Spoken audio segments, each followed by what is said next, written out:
మొదటిసారిగా మా కొత్త ఇన్ఛార్జి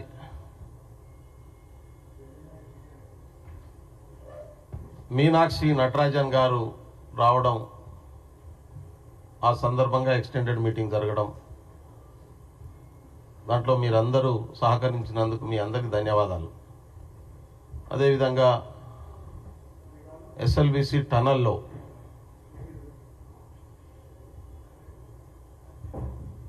దాదాపు 8 మంది ఇంజనీర్లు పనిచేస్తున్నటువంటి వాళ్ళు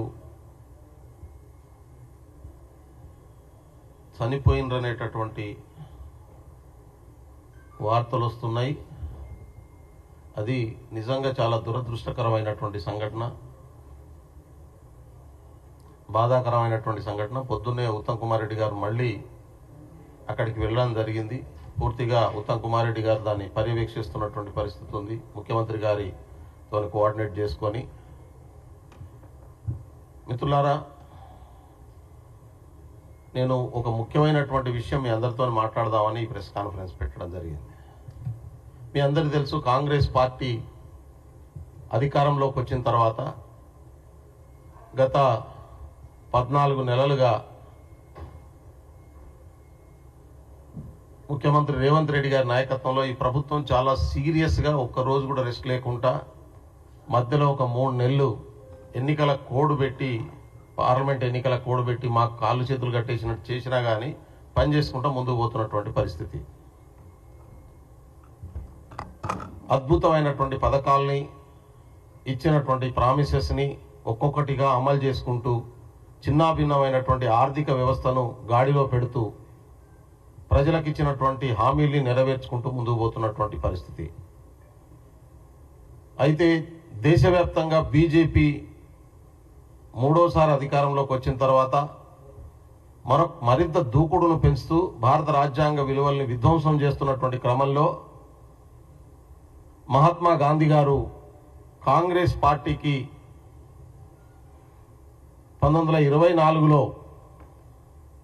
మొదటిసారిగా పార్టీ అధ్యక్షుడై 100 సంవత్సరాలు అవుతున్నటువంటి సందర్భంగా బెళగాంలో జరిగినటువంటి కాంగ్రెస్ పార్టీ సిడబ్ల్యూసి మీటింగ్లో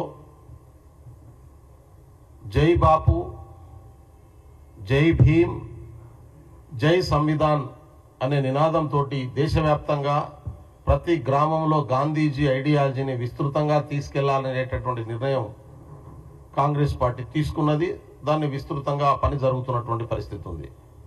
అదే క్రమంలో గత 3 సంవత్సరాల క్రితం దీనికి పునాది పడ్డటువంటి అంశం, రాజస్థాన్లో ఉదయ్పూర్లో నవ సంకల్ప్ శిబిర్ పేరు మీద 5 రోజుల ట్రైనింగ్ క్యాంపును, 5 రోజుల మేధో మదనాన్ని కాంగ్రెస్ పార్టీ నిర్వహించింది. అందులో ఆర్టికల్ 16 ప్రకారం ఈ సమాజంలో ఉన్నటువంటి అన్ని రకాల అంతరాలు తొలగించేటటువంటి కార్యాచరణను తీసుకురావాల్సినటువంటి అవసరం ఉందని, అందులో భారత రాజ్యాంగ విలువల్ని, భారత రాజ్యాంగ స్ఫూర్తిని ప్రజలకు విస్తృతంగా తీసుకెళ్లడం కోసం ట్రైనింగ్ క్యాంపులను నిర్వహించాలనేటటువంటి నిర్ణయాన్ని కాంగ్రెస్ పార్టీ తీసుకున్నది. ఆ ఆలోచనలో భాగంగానే మా జాతీయ ఎస్సీ ఎస్టీ బీసీ మైనారిటీ కోఆర్డినేటర్గా ఉన్నటువంటి, విభాగాల కోఆర్డినేటర్గా ఉన్నటువంటి కొప్పుల రాజు గారు, మీనాక్షి నటరాజన్ గారు ఇప్పుడు మనకు ఇన్ఛార్జ్ ఇచ్చారు. ట్రైనింగ్ డిపార్ట్మెంట్లో తాను కూడా భాగస్వామి. అదేవిధంగా ట్రైనింగ్ డిపార్ట్మెంట్కి ఇచ్చిన ఇన్ఛార్జిగా ఉన్నటువంటి సచిన్ రావు గారు, మొన్నటిదాకా మాకు చైర్మన్గా ఉన్నటువంటి శివాజీరావు మోగే గారు స్పెషల్గా ట్రైబల్స్కి ఒక ట్రైనింగ్ తీసుకోవాలనేటటువంటి నిర్ణయం తీసుకోవడం జరిగింది. అంటే కాంగ్రెస్ ఐడియాలజీని, కాంగ్రెస్ విచారధారను విస్తృతంగా ట్రైబల్స్లో తీసుకెళ్ళాలి. ఎందుకంటే బీజేపీ, ఆర్ఎస్ఎస్ తను తప్పుడు సిద్ధాంతాన్ని, తప్పుడు అవగాహనను ఇవాళ గిరిజనుల్లో విస్తృతంగా తీసుకెళ్తున్నటువంటి క్రమం ఉంది. కాబట్టి కనీసం 25,000 మందిని ఈ దేశవ్యాప్తంగా ఎస్టీలను, ఆదివాసీలను కాంగ్రెస్ విచారధారలో ట్రైన్ చేయాలి 2 సంవత్సరాల కాలంలో అని చెప్పి కొప్పుల రాజు గారు, జాతీయ నాయకత్వం ఏఐసిసి మల్లికార్జున్ ఖర్గే గారి డైరెక్షన్లో రాహుల్ గాంధీ గారితో చర్చించి నిర్ణయం తీసుకున్నారు. ఆ ట్రైనింగ్ను మొట్టమొదటిసారిగా జనవరి 5వ తారీఖు నుంచి 11వ తారీఖు వరకు మన తెలంగాణ రాష్ట్రంలోనే నాగార్జున సాగర్లోనే కండక్ట్ చేశాం. ఆ 7 రోజుల ట్రైనింగ్లో దాదాపు 5 రోజులు మీనాక్షి నటరాజన్ గారు అక్కడే ఉన్నారు, సచిన్ రావు గారు అక్కడే ఉన్నారు, కొప్పులరాజు గారు 7 రోజులు ఉన్నారు. దాన్ని ముగింపు సభకు సర్టిఫికెట్లు ఇవ్వడానికి గౌరవ డిప్యూటీ సీఎం గారు అయినటువంటి మన బట్టి విక్రమార్క గారు వచ్చారు. ఇనాగ్రేషన్కు పిసిసి అధ్యక్షులు మహేష్ కుమార్ గౌడ్ గారు, జానారెడ్డి గారు, అదేవిధంగా ఆ రోజు ఇన్ఛార్జిగా ఉన్నటువంటి దీపాదాస్ మున్సి గారు వచ్చారు.